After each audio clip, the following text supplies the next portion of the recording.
He survived Hiroshima. He survived Nagasaki. Two cities erased from the earth. And one man who walked away from both. It's the unbelievable true story of the man who lived through the end of the world.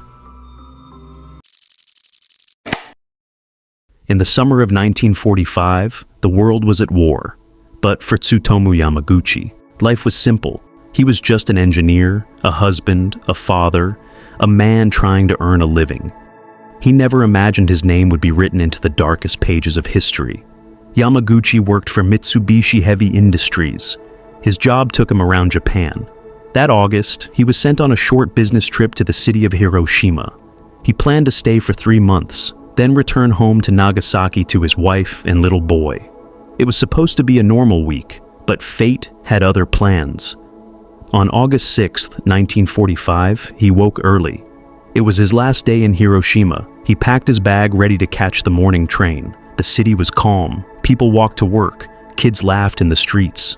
No one knew that, high above them, a single plane was approaching. At 8:15 a.m., Yamaguchi looked up.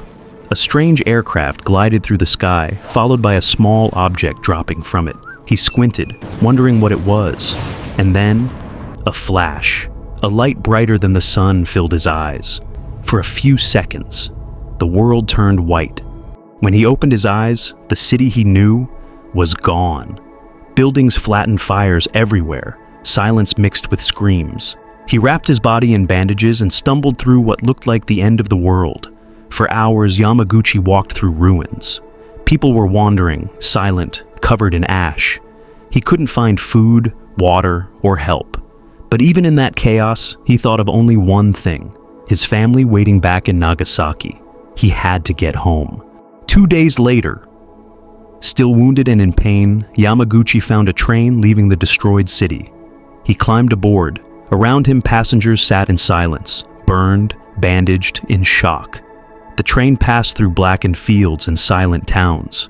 When he finally reached Nagasaki, his wife gasped at his condition, but he was alive, and that was all that mattered. On August 9th, he returned to work, still wrapped in bandages. He told his boss about the terrifying explosion in Hiroshima. As he spoke, another bright flash lit up the window. Another blast wave hit the city. Another bomb, this time in Nagasaki. The second sun had risen. He was thrown to the ground again. The office collapsed, windows shattered, air filled with dust. It was happening all over again. And once again, he survived. 2 cities, 3 days, 2 atomic bombs, 1 man, still breathing. In the weeks that followed, he suffered burns, fever, and radiation sickness. But he lived. Doctors couldn't believe it. And when officials learned he had been in both Hiroshima and Nagasaki, they were stunned. Years later, the Japanese government would officially recognize him as the only known person to survive both atomic bombings. Yamaguchi could have stayed silent, but he didn't. He decided to speak, not out of anger, but out of hope. He wanted the world to understand the power of nuclear weapons and the pain they leave behind. He told his story in schools, interviews, and peace conferences, reminding everyone what war really costs. Tsutomu Yamaguchi lived to be 93. He spent the rest of his life with his family, sharing his message of peace. He once said, "Humans are foolish, but maybe someday we'll learn." His story isn't about destruction. It's about survival, courage, and the strength of one man's spirit. Because sometimes, the people who suffer the most become the strongest voice for peace.